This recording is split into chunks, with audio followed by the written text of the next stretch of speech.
It's now my pleasure to introduce today's presenter, Jared Thibodeau. Jared is a bilingual, cross-certified instructor with hands-on implementation experience. He has over 20 years of IT and consulting and teaching experience. Some of the technologies he covers include Windows NT, Server, Windows XP, System Center, SCCM, which is very timely for this conversation, VMware, Hyper-V, Virtualization, as well as cloud. So without further ado, Jared, I'm going to turn it over to you to kick off the webinar. All right, thank you, Kevin, and welcome everybody. Hope everyone is doing well this afternoon and staying safe out there.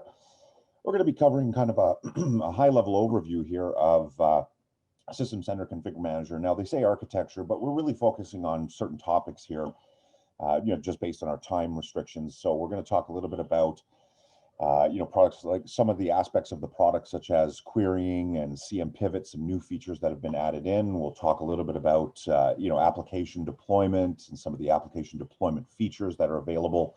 And we'll also talk a little bit about the update portion as well. So kind of managing some of the updates for our infrastructure. Definitely some key pieces of SCCM. Usually the biggest draws towards SCCM are, our ability to manage our application infrastructure with a centralized configuration manager tool to be able to also manage not only applications, but our operating system deployments.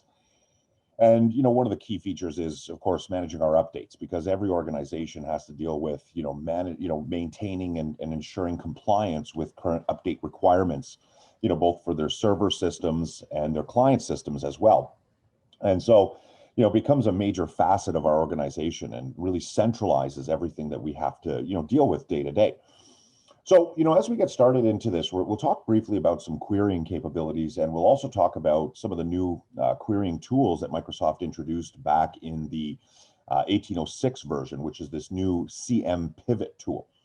Really quite a useful utility when you're looking to query real-time information against your systems. We have the ability to build queries, with SCCM outside of CMPivot, which are queries that we run, whenever we need to, right? So we build the queries, determine what objects and what attributes we want to, obtain information about. And then we run those queries periodically whenever we need to retrieve that info. Whereas CMPivot really allows us to, query real time. If I need information right now against a collection of systems, be it, account information, hardware info, whatever it may be, we're able to query those systems right away. And it uses, what we call TCP fast channels, so that it's able to retrieve those, results and present them to us in real time. So it really gives us this fast, this very quick ability to go in and retrieve information whenever we need it, as fast as we need it.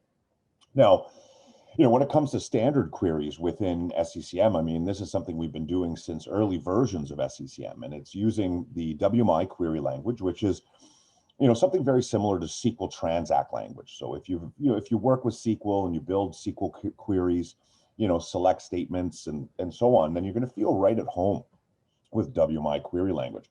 But the nice thing is that, if you're not, really proficient with, SQL Transact or WQL, there's a query building tool that you can actually use to go in and kind of, drag and drop and, snap in certain items that you want to query, and, then build those queries with this kind of easy query building utility, and allows you to go out and query a huge amount of information. I mean, it really is, such a massive amount of information that we can pull, be it from hardware information, applications, software, operating system info. There's really, no end to the depth of, what type of data we can retrieve from our system. And so what we're really doing is we're, coming down into our, monitoring workspace within SCCM, and we're going down into the queries. And, within our queries, we're going to have some default kind of, pre-canned or built-in queries that Microsoft provides with the product kind of out of the box. And these queries are pretty generic. You're looking at, all company-owned devices, all Active Directory security groups, user groups. But we, of course, have the ability to go in and create custom queries, based on whatever needs we have, right? So if I want to come in here and, let's say build an operating system, query about, maybe hardware information, BIOS versions. I mean, it can be anything really that you're looking to find out. What I'm going to do is I'm going to start the process of creating a query. And then I'm going to either determine whether I want to import a query statement, which maybe I've obtained off the web somewhere, someone built a query that's, exactly what I need, and I just want to import that query in, or I'm going to go in and start the process of creating my own query from scratch. Now there are, I think, something like 15 or, something like 15 or, to 19 different top level object types that we can query. And they range from everything from, if we look here, we've got system resource, we've got, application data, we've got everything from deployment information, programs, packages, IP information, system resources. The most common one used is, when we're dealing with queries is going to be the system resource, because it covers, the widest array of different, objects that we can query. And by objects, I mean, it's massive amount, the amount of information that we can pull. So when we open up our little query building tool, we hit this little star button and it allows us to go in and start selecting from this object type and selecting the specific attributes that are associated to that object type. And as you can see here, I mean, if I go to system resource attribute class, the attribute classes are huge. I mean, we've got everything from USB information, system info, from, tape drives to time zone to software licensing information. It could be anything from, processor version to operating system information. So you're really just spending the time here to kind of scour through these different attribute classes that are available to you. So let's say, for example, I want to pull some operating system information. Well, here are some of the attribute classes that I can use as my top level. And if it's an operating system I'm looking to find out information about, I'm coming down into my attributes. And as you can see here, I've got numerous different attributes associated to that specific type of object. So in this case, if I want the build number and I want to come in and add that in ascending format here, I'll go ahead and add that to my query. And then if I need to add additional items to my query, I'm simply going back in and saying select from my attribute list, system resource. And I want to go down to, let's say operating system again here. Let me go and choose some other operating system items, and then I'm going to select, maybe I want to pull the, description, maybe the local, manufacturer of that device, so I'm going to continue to just add these items into my query. And I mean, you can spend hours doing this. I mean, really and truly, you can query anything you can conceive. You want to find out, what type of keyboard you have attached to 1,000 machines out there. You can pull that level of, information. It's extremely granular in its ability, right? So a lot of times we're looking for everything from, device drivers to software updates. It could be, everything from services. You're just simply going through, selecting the attribute classes, adding the attributes that you want to query. Once your query is built, then you're going to be able to run that query at any point in time. Now you can add additional criteria to limit the scope of your query. So if I'm looking to only query, let's say all, Windows 10 machines within a specific organizational unit in my environment, I can add additional criteria to really, narrow down that scope of my, my reach of this query. Once I'm content with that, I'm going to go ahead and save that query information. And then I'm going to choose whether to target that to a specific collection, whether I want to prompt administrators or myself whenever I'm running this query to provide the collection that I want to target with this. So in this case, I'm going to go ahead and prompt for a collection, save up my query here. And then now I've got a pre-canned, ready to go query that I can run anytime. Right, so simply go down to my operating system query here, hit run, and that's now going to prompt me for my collection. And let's say I target here all of my Windows 10, machines in the organization. I think I've got a couple out there, so I'll target all my Windows 10 workstations. Off it goes, and it now comes back, with my build number and my manufacturer information. Now, of course, I could spend, the entire time during this webinar building very advanced queries to really go down into the depths of it all, but we just don't have time to really, look at every single attribute and attribute class. But, as you use this more and more, you really start to build these very complex and very deep queries that provide you with tons of information. Anything you need to know, you can really find out, as WMI has a huge namespace and class repository that you can use to pull information from all types of objects that you have in the organization. So there are 29 different object types that we have in total, and each one of those object types consists of one or more attribute classes. And then each attribute class includes numerous different attributes. So you're talking about thousands of different, attribute classes and attributes that you can query within your organization using the built-in query tool that comes along with SCCM.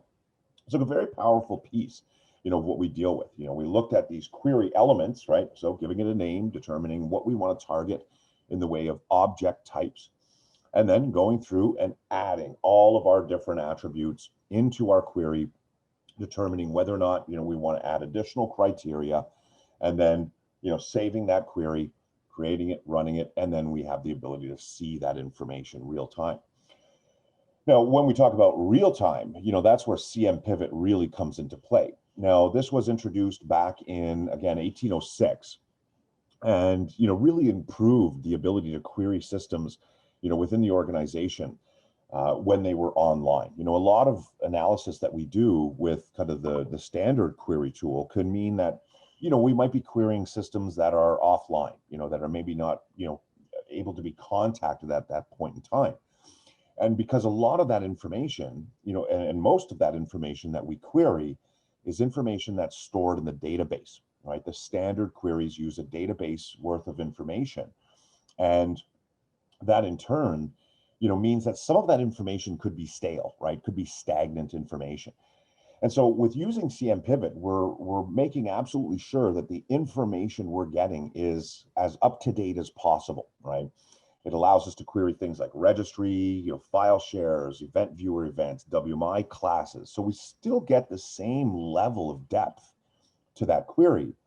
But this, is again going to be, what we, the information is current, right, most up to date. Now it uses TCP fast channel over port, 10123, and over port 80 over HTTP. And what we're doing is we're going in and we're determining what it is we want to query. Now, these queries and the results are stored in plain text, and they will be temporarily stored in the database. They only live in that database for about an hour, and then those queries will time out, and that data will be, ultimately deleted from the database. So we're not adding to the existing information and bloating up that database. Really what we're doing is we're just holding it temporarily, allowing us to, manipulate it, export it, use it for whatever purposes we need, and then, getting rid of it. So we're not, storing more and more information that we don't need. And what's also great about this is that not only can we export those results out to a CSV file or, to a clipboard or a notepad, whatever it may be, but we can also create collections from those results. So let's say, for example, I get a call from, my patching team, and they say, hey, listen, we've got a critical patch that has to go out today to all of our Windows 10 machines. We need to know, how many systems have that patch and which systems don't. And all the systems that don't, well, we need to be able to create a collection to target them with this critical security update immediately, right? Because it's, paramount to our corporate security. So what I can do is I can build a CMPivot query that targets that collection of all my Windows 10 devices, and then returns to me the results and says, hey, listen, we found 3,000 systems out there that are not current with those updates. So, let's go ahead and build a collection and then target that collection with that patch. Really allows for fast response to, update requirements and things like that. Now, CMPivot uses what we call Azure Log Analytics data flow. And so you have to kind of familiarize yourself with CMPivot to really understand the language that it uses. So what we're doing in this case here is we're going to go up to our assets and compliance. I'm going to go down to a device collection. And let's say, for example, I want to target, well, I've got a bunch of systems here, my Windows 10 machines. I've got all systems. I'm just going to target my all systems here. Right click on that and then go down to Start CMPivot. Now that's going to open up for me. And then what I have the ability to do is start building these little queries. Now there's a Home tab, which is going to give you some good explanation as to how to use this, how to build your queries as well, and a couple examples of how that's done. So you can see here it uses, the device-based targeting with a pipeline character, and then uses similar, kind of language to what we use in PowerShell. So in this case here, we're targeting device, because we're targeting a specific collection. So all devices in this collection piped into a where object manufacturer is like Microsoft. So if I'm to run this simple example here, that's going to go out and target all devices in that collection and bring back all devices whose manufacturer is like Microsoft, so any Microsoft-based devices that I have out there.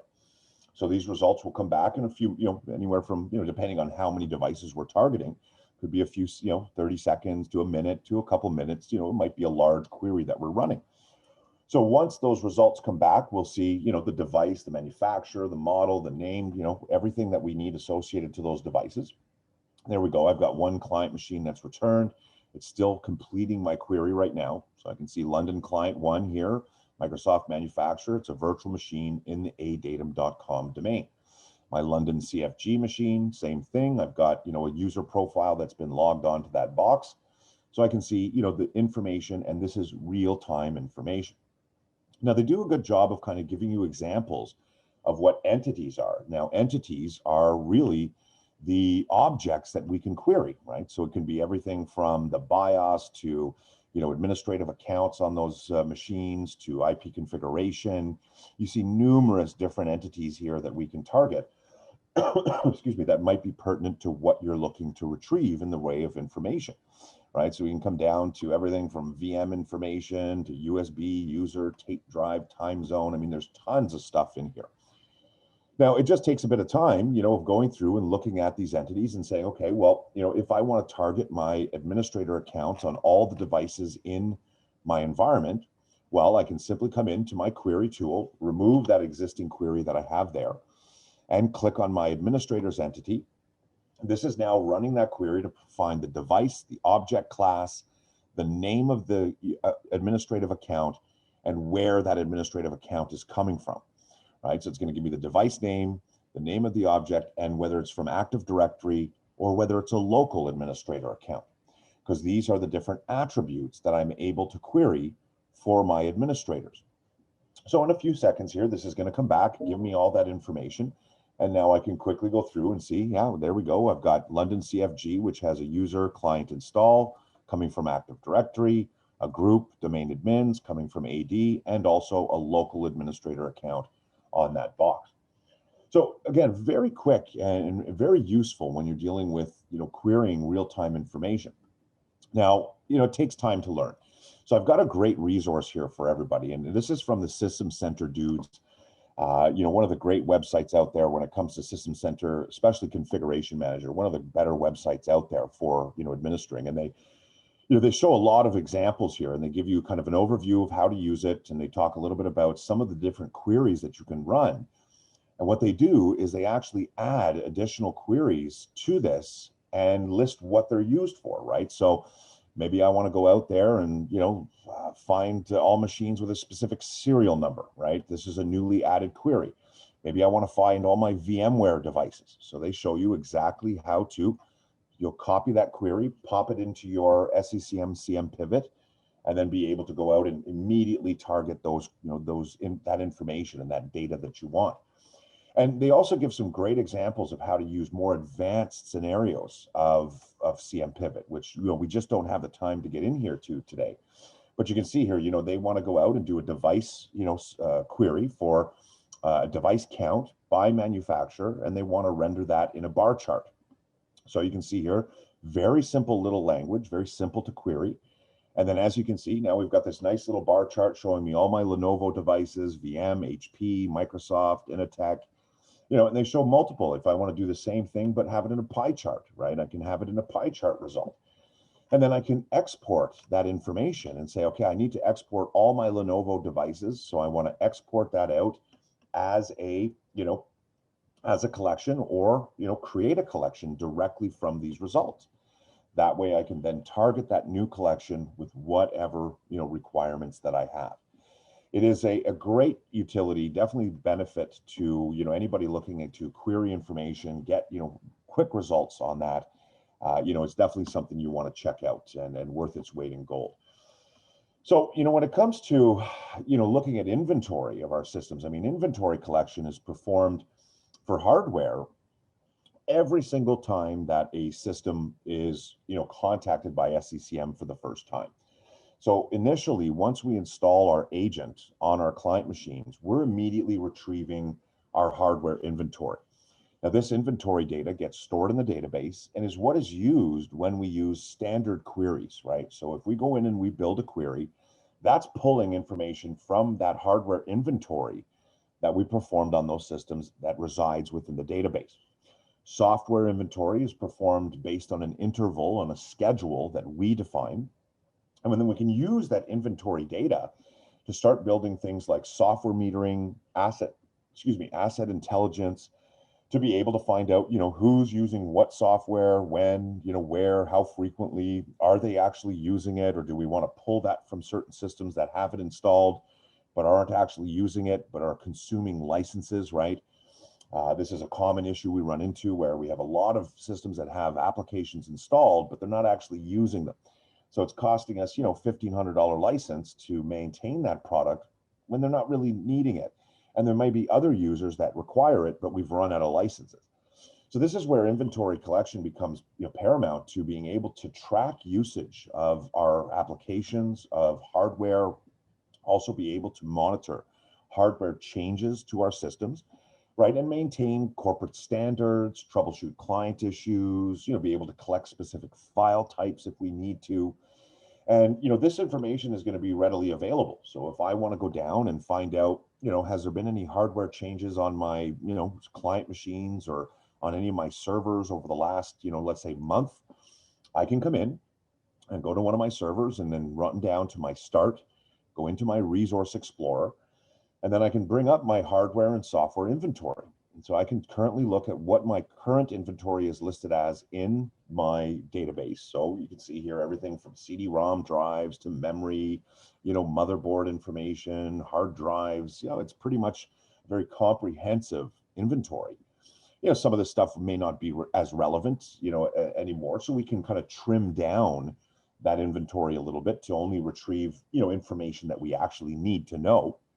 And then I can also make comparisons between that inventory and previous hardware inventories that were performed. So we've got this hardware history, which will kind of, maintain a historical tracking of all of the inventories that have been performed on those machines, and allow me to make comparisons between them and say, okay, I can see that, there was an addition of memory and some, new hard drives that were added into the system on this date. This has had an effect on performance or what have you. And so it really does give us that historical overview of changes that have occurred on our machines over time. Now, when we talk about, hardware inventory, as mentioned, it's initially done whenever the agent is installed on those machines. So you get that kind of immediate hardware inventory, and then you subsequently get Delta inventory. So it's only retrieving information that has changed since the last full inventory. Now, just before I go forward here, I forgot to mention that I mentioned that website for you guys for the CMPivot stuff. I'm just going to put a link to that in the chat window for you guys there. Just to go back a second here. So there's a link in the chat window for everybody, and that will take you to that CMPivot website. If you guys are just learning about it, it's going to be a great, piece to start learning how to use CMPivot to your, advantage. And so I put that link there for you guys. You should be able to access it directly from there. So, these deltas that we talked about are really just, inventorying information that has changed, right? So that way we're not bloating up the database with constant, information that's being kind of pushed into the DB of information we already have, right? We don't want to be, sitting there bogging down our database backend when we already have, all the information we require. So only changes will be logged into the database, as new additions are made to to changes, to those systems as well. Now, when it comes to software inventory, I mean, we can collect data right from the file headers. We can collect file system details from the files. We can even, collect specific file types that are, stored on specific systems. And we use that same resource explorer to go through and kind of look at, what did it inventory? What did, I want to find out all systems that have certain file types installed on them. Maybe I want to look for a specific application that's installed and where it's installed, and on which systems it's installed. So, SCCM has tons of reports for this, right? When we go down into our monitoring workspace, when we drill down into our reporting, I don't know if I've got any here. I don't think I've got any reports in this lab, unfortunately, but, there are substantial reports that are specific to that inventory. So we can find out, all applications on specific collections, on specific systems. We can be very, more broad in our kind of scope where we want to say, we want to know all applications installed, but that haven't been used. So it really gives you a lot of depth to, understanding what's out there, when it's being used, who's actually using it, how many licenses you have remaining for those products. I mean, it can be a great, great tool for managing, your systems and your applications out there. Now, these do run on a cycle. So the inventory cycles will normally run on a 7-day effective cycle. That's pretty much the standard for a lot of things in SCCM. They run on kind of this 7-day period where, every 7 days it's going to go out, check for new changes, any deltas that need to be updated on the server, and then start, pushing that information back to our management servers. So we can then start to build queries, run reports against that info. Every now and then, you kind of have to run these inventory cycles yourselves because it's kind of sluggish at times. So you can always come in and run that hardware and software inventory to retrieve that information right away. But, typically you don't have to initiate it manually, but, there are times, and it's SCCM. So every now and then you kind of have to kick it in the butt a little bit to get it going, right? Now, inventory results, as mentioned, you can use that resource explorer to view it. You can also, view it through SQL reporting services. Not my favorite, not my favorite tool to review reports or look at, information about my systems. It's always going to be a lot nicer to look at these reports within SCCM specifically because, it's a little more user-friendly than using the SQL reporting services website, which it's not the most intuitive tool, but, fairly straightforward to navigate. If you have to as well. Now, application management, I mean, it's one of the big draws, right, to SCCM. I mean, for me, it's something we deal with on almost a daily basis, right? It's something that we, ensure that our applications are there for our users. They've deprecated some features in applications, in application deployment with the, 1806 and 1809 versions. Excuse me, where they've now removed or kind of started to deprecate the application catalog. Now, I was actually a fan of the application catalog because it kind of provided this central location for all of my users to go in and be able to access their applications when they needed them and kind of peruse a big catalog of all of our different types of applications that were published by the organization. Now, the reason why they've started to kind of, move away from this big application catalog is this new integration of the software center.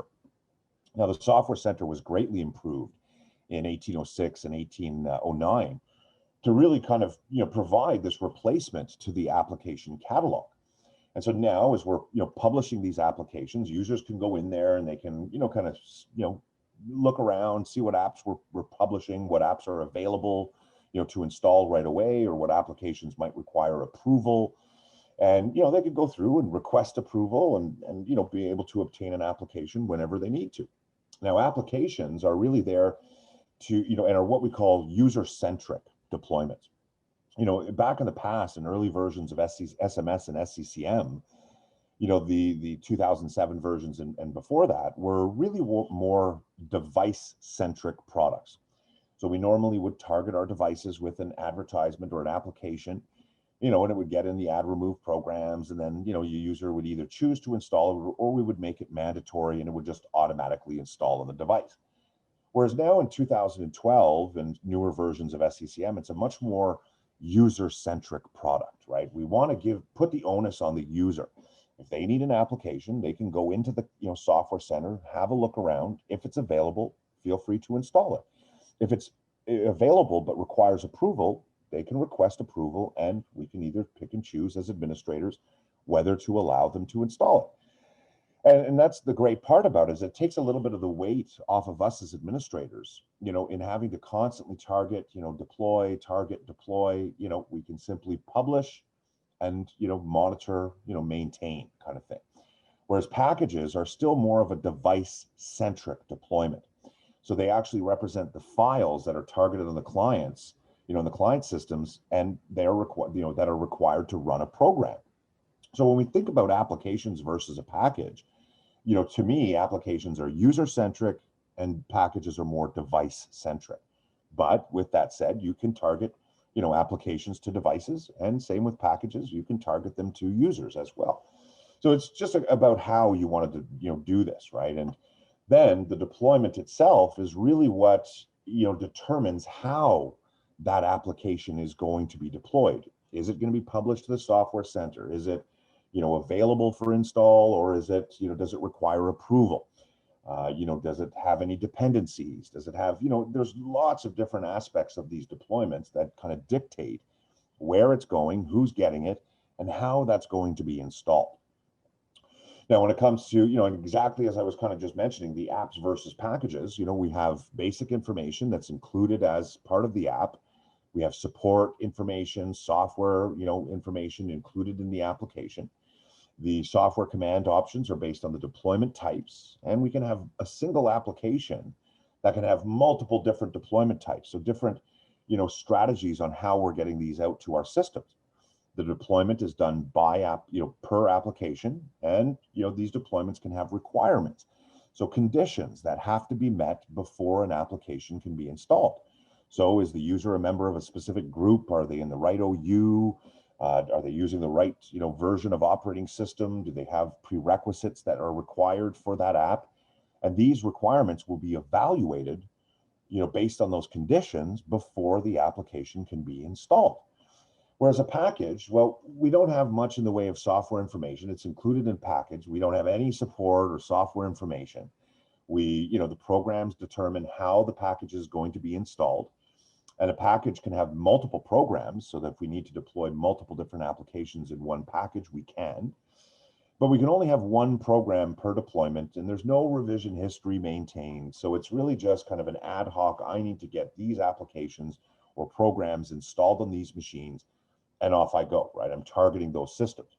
Applications, again, being more user-centric, published, being available to our end users.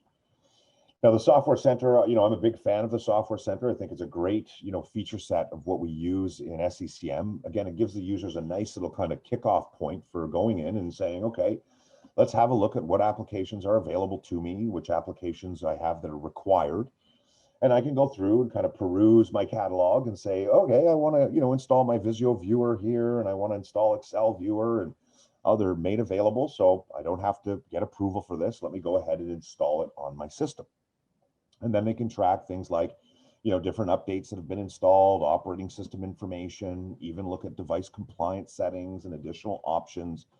So it really is kind of this, central point for our users to go to, and us as well as administrators to access all the information associated to, our applications, OSs, and so on. Now, creating an application is a fairly straightforward process. I mean, we can go through the process of, basically adding an application in. So, in this case here, I'm kind of going down into my software library, into my application management here, and I'm coming down and I'm creating an application. In that application, I'm going to go ahead and target what type of app it is. Now, these can be, anything from a Windows installer, MSI file, could be, an APPX bundle for Windows apps and Windows phones as well. XApp files, we can have, App Store, APKs for Android, IPAs for iOS. So it gives you a broad range of different application types that you can deploy, for supporting different device types that you have out there, right? So if I go to MSI and I want to pick up on an MSI file that I've got ready to deploy, I'm going to drill down into, where am I here? I think I've got local C drive, and actually I don't think they've given me a content library location for these MSI files, unfortunately. A couple changes here to this lab environment, but with that said, if I did have some MSI files, I would simply add that MSI in and then be able to go through and configure my deployment for that application. So in this case here, I've got, XML, let's say notepad that I added in as an application in an MSI file. Now I'm going to choose to deploy that application out to my endpoint. And so I'm going to target a collection. Let's say here I target, all of my Windows 10 devices with this deployment. I'm now going to make sure that's ready to go. And, where does the content reside? So I'm going to make sure that this content is sitting on my distribution points here, which is my main distribution point for all of my applications. I'm going to go ahead and make this available to install, and I'm going to make it available to my end users and maybe allow them to repair the installation if there's any issues. Then I'm going through and saying, okay, this is either going to be scheduled to be available at a specific time or make it available immediately, right? So I'll go ahead and make it available immediately to them. The user experience, well, I want to display it in the software center for them. And I want to show notifications, let's say show all notifications, not just notifications for restarts. And then once I, deploy that out, I want to maybe create a deployment alert, whenever threshold, the deployment threshold falls below, let's say 60% failure. I want to be notified of those issues. And I can even integrate into, SCOM to be alerted to issues that are occurring, within my deployment, right? And then brief summary of what I've done. Now that application is off to the races, and it should now be available through the software center on my endpoints that I targeted with that collection, right? So it really is a, and again, we just don't have time to get into the depths of it. I mean, there's so much more that goes into this, from configuring the deployment types, to determining, exactly which collections we're targeting. There's a lot of different aspects of this that we just don't have time to cover here today.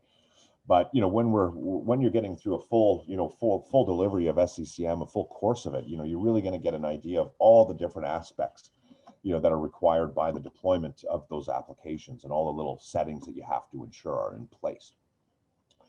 Okay, so when we talk about user experience, it's whether or not the user is logged on, whether or not the user is logged off. It depends on if we're installing it for a system or we're installing that for a user.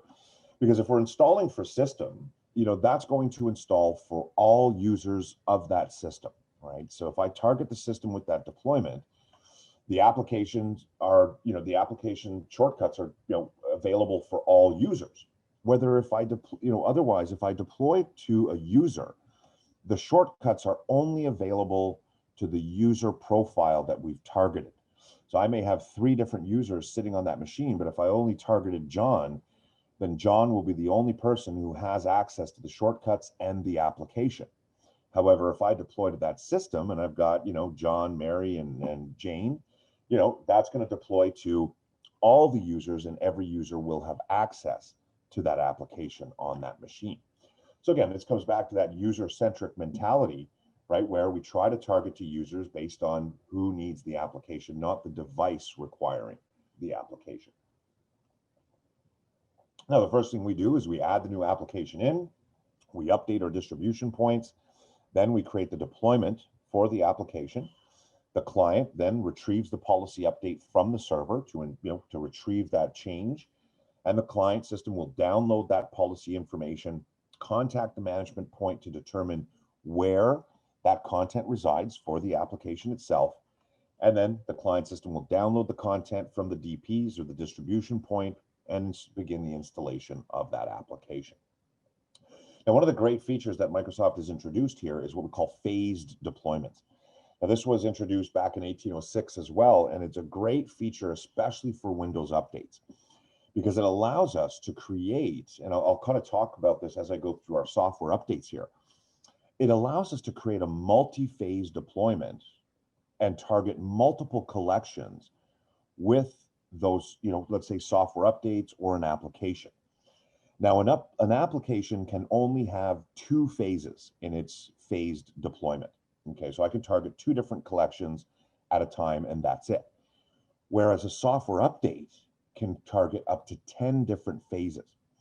Now, the reason that this is so beneficial is that in the past, we would have to create a deployment for each different group of systems that we were targeting.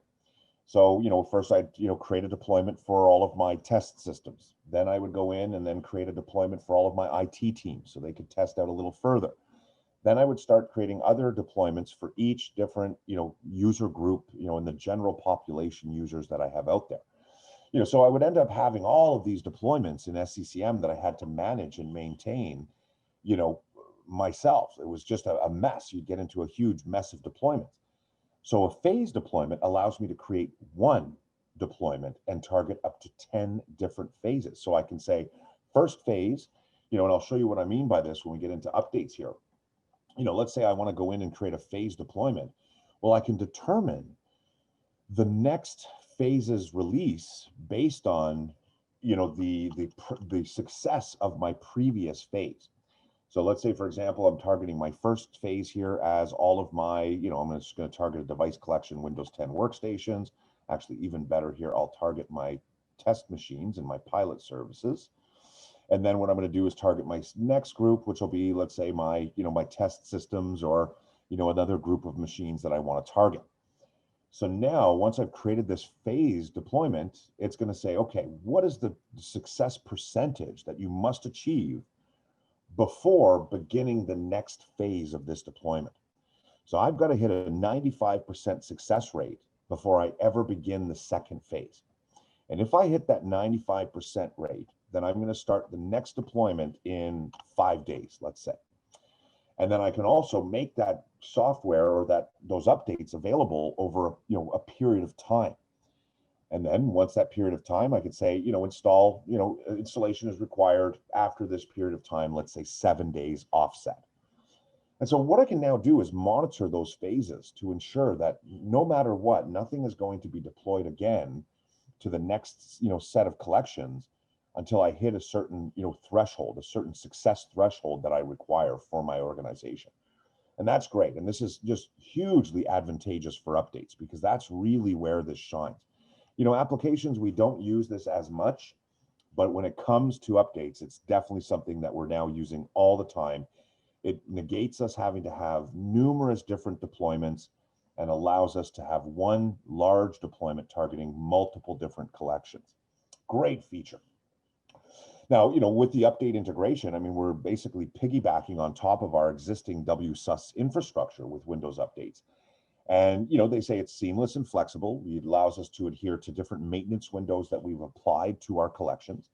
We can create automatic deployment rules, which allow us to say, if we encounter any critical or, critical security updates, do we want to deploy those updates right away, and to which collections are we going to deploy that to? So we don't have to constantly be going through and looking at those updates to determine which ones need to go out right away. If the rule discovers an update that's critical and is security related, it'll automatically deploy those updates immediately for us. It gives us a really good monitoring and reporting capabilities, which we don't get with WSUS as much. Wake on LAN, power management support. You can support IBCM or internet-based client management as well. And now they have support for third-party update catalogs. And the great part is that you can also use those phase deployments, right, with that. Now, you do have to have WSUS 4. Well, actually, that's not necessarily true. You can use WSUS 3.5, which is still supported. You just have to make sure your ports correspond correctly.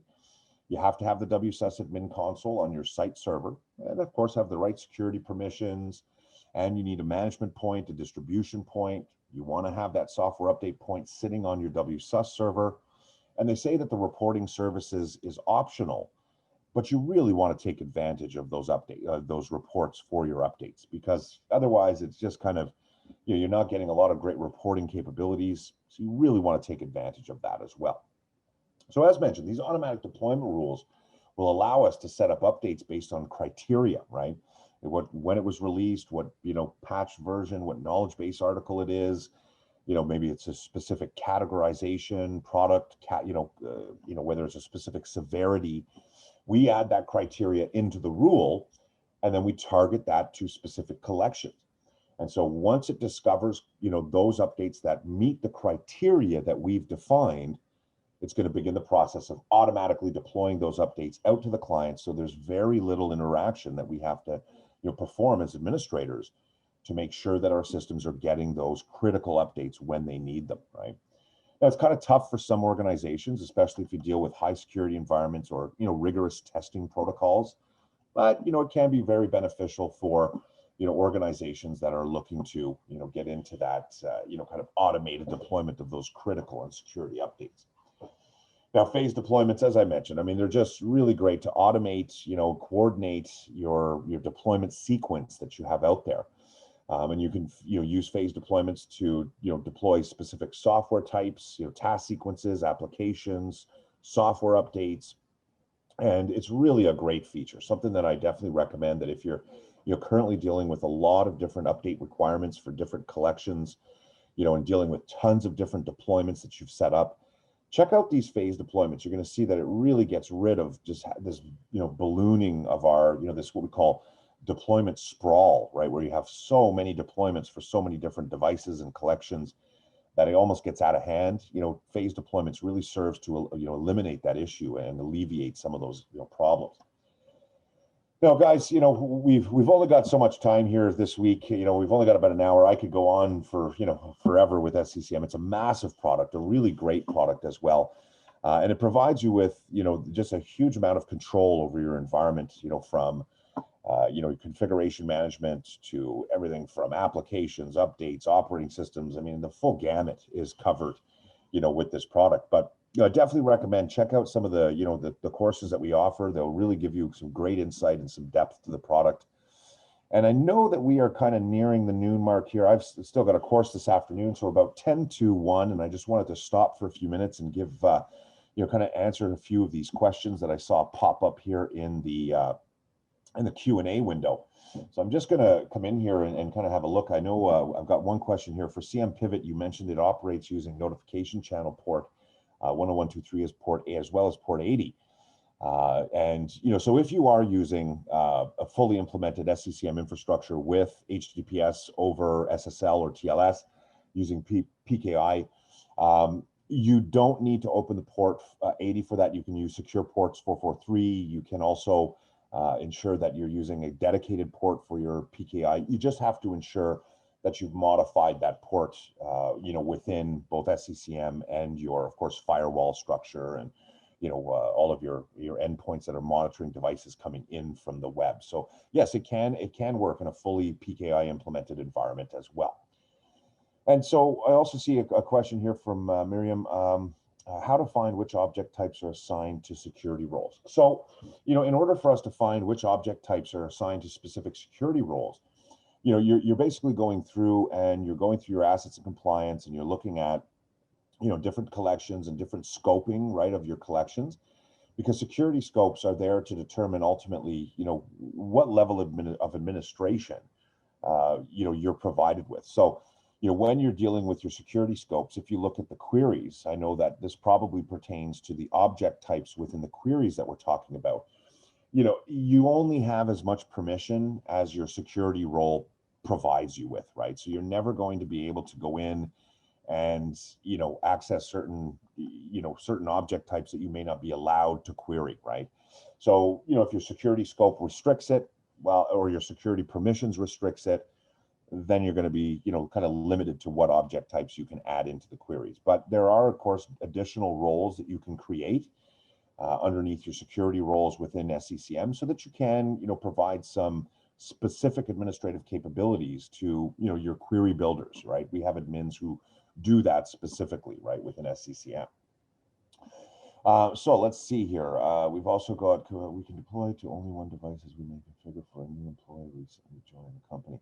Now, Tej, I just, you asked a question here. Can we deploy to only one device as we may configure for a new employee recently joining the company? Now, I don't know where I was talking about at that point when you asked the question. So I don't know if you can kind of emphasize, just kind of provide me with a bit more information when you say, can we deploy?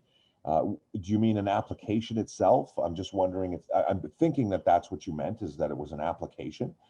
And yes, absolutely, you can deploy an application to one device if you need to. So you're just simply creating basically a collection and adding that device to that collection and then targeting that collection with that deployment. So you can actually, even negate that and then just target the device based on a criteria.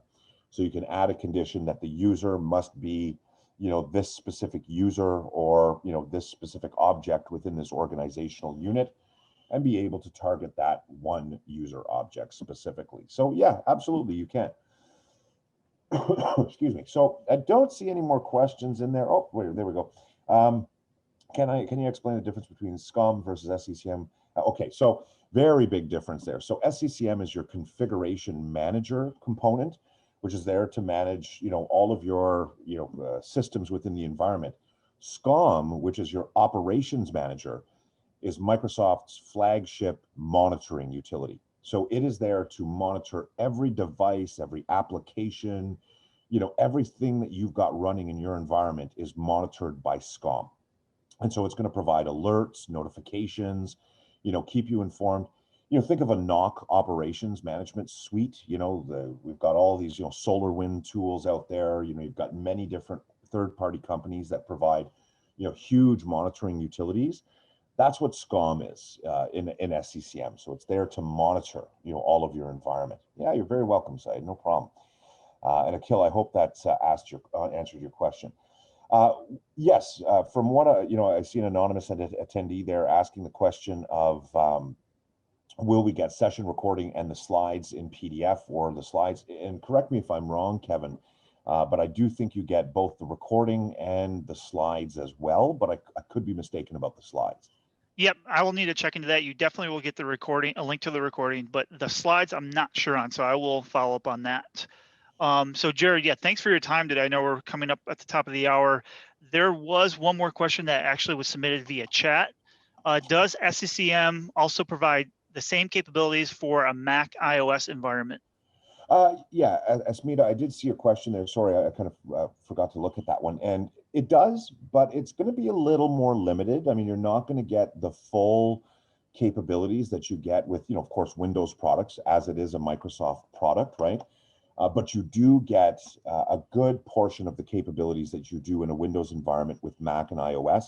And it's only getting better, especially with the release now of MECM, the Microsoft Endpoint Configuration Manager. You do get a lot more ability to control and manage a Mac and iOS environment as well. So you're going to see a lot of capabilities there. Absolutely. Yeah, so guys, I hope you found some benefit there to everything we spoke about here. I'm just going to hand this over to Kevin because I've got to very shortly here in a few minutes step away. So thanks for joining us, everybody, today, and I hope you found some benefit to everything we talked about. And I wish everybody the best going forward. Stay safe and stay healthy. And Jared, are you sticking on or do you have to jump off? No, I'll just finish it up with you and let you finish out the last slides here. Very good. Yep. So thanks everyone for joining. I did just confirm that the slides will come in the email with the recording, so you can expect that shortly after this presentation is done, probably in a day or two. So we did want to wrap up and say if this topic interests you and you want to dive a little bit deeper, we do have a few classes, as Jared mentioned, that you can take a look at. We have an Administering System Center Configuration Manager course, as well as a Deploying System Center 2012 Configuration Manager course. So that's available. Go ahead and on globalknowledge.com, take a look at that. Go talk to your account managers, and we can work on getting you either into a public session, or if you have a group, we can deliver this privately. So as an added benefit for joining today's webinar, we are going to provide you with a 25% discount off your next Global Knowledge Delivered course. So you can use that webinar code or that promo code when you go to the website, or you can, when you contact your account manager, you can provide that, let them know that you attended, and we will go ahead and knock that 25% off your next class. Finally, be sure to continue to stay in touch with Global Knowledge via the various social handles as you see on your screen, as well as visit our website, globalknowledge.com, to access more webinars, to get updates on the latest and greatest classes and certifications that are available, as well as white papers and special offers. So at this point in time, this concludes today's webinar. Let me take a quick look at the Q&A just to make sure there's no additional last minute questions. It looks like we have covered it. So we appreciate everyone stopping by, and we hope to see you in a class very shortly. Thanks, Jared. Thank you. Have a great afternoon.